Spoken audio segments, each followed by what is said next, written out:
and today's build is going to be a light show, just an absolute set-off of fireworks. We're going to be running the Paladin, which a lot of people have been wanting a melee build, but the spell power on it with the two-handed staff is just impressive, and so we wanted to just go all out and see everything that we could proc that was viable. So a shout out to a couple things that we're not using. We are not using the sigils, Divine Flare, and we are not using Holy Aura's Flame Burst. So those are two things that a lot of people have used, and Flame Burst is quite powerful, but this build will not incorporate those two. But what we will be running and proccing is Divine Bolt, Abyssal Orb, Cascading Orb, and then my personal favorite is going to be, it's like a proc of 4 things in one. So on every melee hit, we're going to have a chance to throw an axe, and every time we throw an axe, there'll be a chance to cast Smite, and every time we cast Smite, it's going to do Lightning Bolt, which will 100% chance shock enemies. So if you followed that, that's like 4 things happening all at once. When we do cast Smite, which we don't cast it, it's procced, we get 50% increased attack speed and some health regen. So it's a huge boost, and it was just so much better to use than having a Holy Aura or sigils. We do have Holy Aura in our skill bar down below, but we'll go over that. It's not leveled in the skill tree. But with that in mind, the other thing that we're proccing is going to be the future attacks, and we're also going to be doing Ignite and Bleed, and then our melee damage. But we'll get into the skills. So the 5 skills that we're leveling is going to be Devouring Orb, Abyssal Echoes, Volatile Reversal, Smite, and Warpath. The 5 skills that we're using in the tree below will be Volatile Reversal, Warpath, Devouring Orb, Abyssal Echoes, and Holy Aura. You do not have to put Smite down below, and in that case we're using Holy Aura because you don't have to level it up to still get the 30% increased damage and the 60 elemental protection. So we're technically using 6 skills, but we're leveling 5. So start with Devouring Orb. In Devouring Orb, we obviously went up above to the northeast, and we got the increased duration so that we could get the Abyssal Orb. It fires an Abyssal Orb every 3 seconds. We also put 9 points into Dark Torrent, so for every Abyssal Orb you have, it has a 270% more quicker frequency, so 3 seconds, 270 puts you down at like 1/3 of a second. So you're actually, your orb that's orbiting you is casting an Abyssal Orb every 0.3 seconds, and if you have multiple orbs going on, they last 15 seconds each. Each one will be casting this, and each one of those that does a hit is an area hit, and every one of those area hits does a future attack. It gets crazy. It's just a bunch of proccing. It's going to be a mess. But we also put 2 points into elemental protections up above, which is pretty nice just for survivability. And then down below, the one thing you don't have to have these, but the things I recommend is Dark Moon, so that your Devouring Orb orbits you and goes with you where you go, and therefore hits more enemies. And then 2 into the speed. This move speed is global. It affects you while you're warpathing, and since we're not going to put points into the speed on warpath, this one's very nice. It gives you a big boost. Then we have Abyssal Echoes. Abyssal Echoes we're using for pull. Since we're not putting pull on warpath, we're putting pull on Abyssal Echoes, and what this does is it's going to cast multiple times, and it sucks all the enemies in right to you, which allows like Smite when it comes down to hit everything in a very small area. So it's super effective. Also, Cascading Orb and Abyssal Orb and all those things that have a little area of effect are all getting hit by the same spell, so it'll kill everything that it sucks in really quickly. With that being said, this build isn't really meant for single target damage. It's actually quite bad at it, and if we get up against a boss like the Matriarch, it actually takes quite a while to kill. But it will clean up as long as there's a lot of mobs, and you put a boss in the middle of that to get hit by all of that stuff that's proccing, then it will clean it up really quickly. So the key is to kind of just pull everything in at once and kill it all right off the bat. But on Abyssal Echoes, we're running the Final Echo up above, we're running the Pull the Void, which makes it pull. We gave it 50% more pull strength, we gave it a 200% more pull area. yes, this Sonorito does affect the area that it pulls in. Putting 5 points in that means it pulls in from a really far distance. Then we put 1 point into global melee damage and global damage over time, 2 points into Echomancer, and then the part that really helps, you have 1 point in Temporal Echo, which now when you cast it, it'll recast automatically 1 second later, and we did that 4 more times, so you're actually getting 5 recasts after the initial cast, so it actually goes off 6 times. Huge mana cost. You can reduce that a little bit up here and put a delay in between it, so instead of 1 second, it's now 1.4 seconds in between each one of those casts. So technically the skill in all lasts about 7 seconds, and then we also put instacast on it with a 4-second cooldown. With that 4-second cooldown, it will actually be pulling the entire time it's on cooldown, which is really nice. Then we get into reversal. And with reversal, you can do anything you want on this. Obviously, this is just to get your mana back.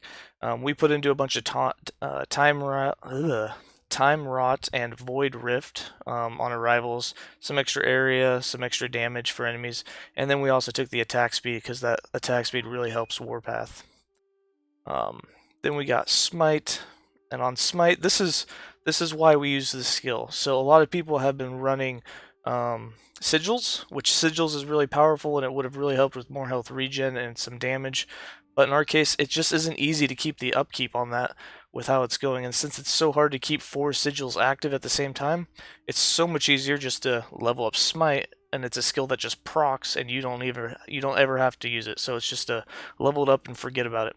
But the way smite works is every time that it does come down, it puts a fissure underneath the enemies, dealing fire damage. It gives us 50% increased attack speed, so Warpath just goes freaking nuts. It gives you melee fire damage, so Warpath does more damage and attacks 50% faster. We actually didn't put any points in the health regen, but you can get regen. Instead, we went with this lightning strike. So it turns all the fire damage into lightning damage, and ignite chance into shock chance, and then whenever smite comes down, it will cast lightning bolt at 3 nearby enemies, and it has a 100% chance to shock, and it has a 100% shock effect on those that it hits. And we put 1 point into +1 target, so it actually will hit 4 nearby enemies. It's quite cool when it happens. And then we have Warpath itself. On Warpath, we didn't do pull, we didn't do speed. So what we did is, since we're using a 2-handed staff, we went straight down all the way to the thing and got the max mana regen so that we have positive regen while we're using it. And then we went for Temporal Cascade, which is your cascading orbs. So we have 1 more point, but to put into this, we'll have an 18% chance to cast Cascading Orb every time we hit. And then we have a 24% chance to put Time Rot on enemies. And then we have, every second that we're doing this, we're casting Abyssal Orb. So you have orbs going out, cascading orbs on hit, time rot chance. It's all going on with this skill. And that's the 5 skills. On the passive tree, this is the Sentinel. This is what it looks like. We're just going to hover over it super fast. We did Block Chance, Fearless, Iron Mastery. The one that you are going to need is the 2 points in Axe Thrower, so that you have a... so the way this works is when you're using Warpath and you hit an enemy, it has a chance to throw an axe. That axe you throw from an idol has a chance to smite. The smite does lightning and gives you attack speed. And yeah, that's that. So you definitely need a few points in this. You can only summon 1 axe every second, no more than that. So you don't really need a lot of points because you hit so much with Warpath, and so often you're basically getting that 1 axe every second automatically as long as you're hitting a few enemies. The 4 points in Forge Guard is just for block.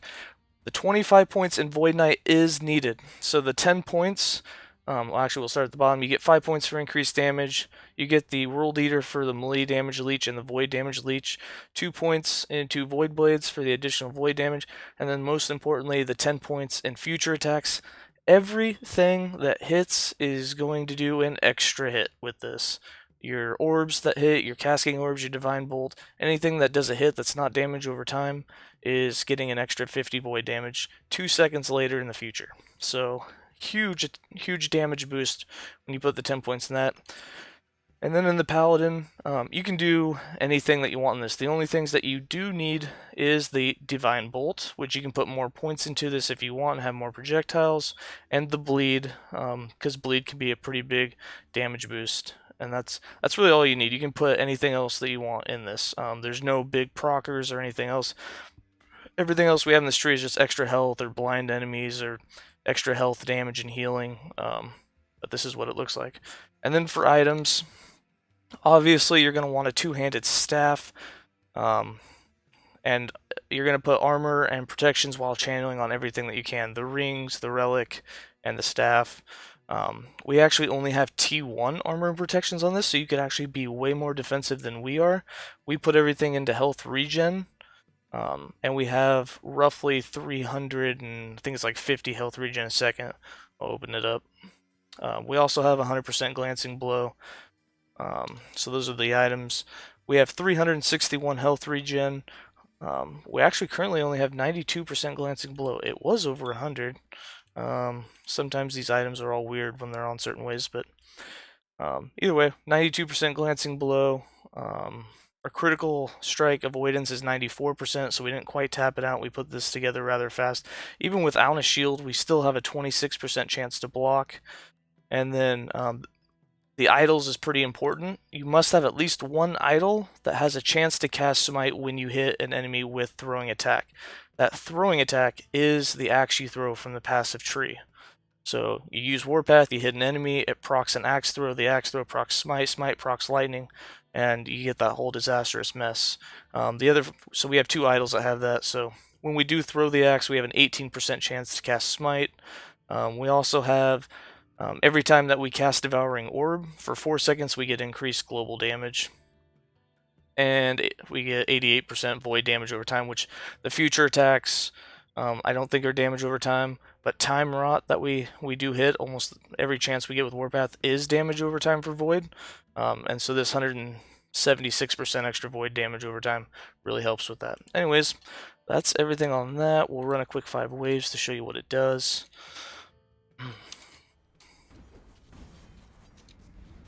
And as you can see, it's just going to be a colorful light show of lightning, orbs, and all sorts of nonsense.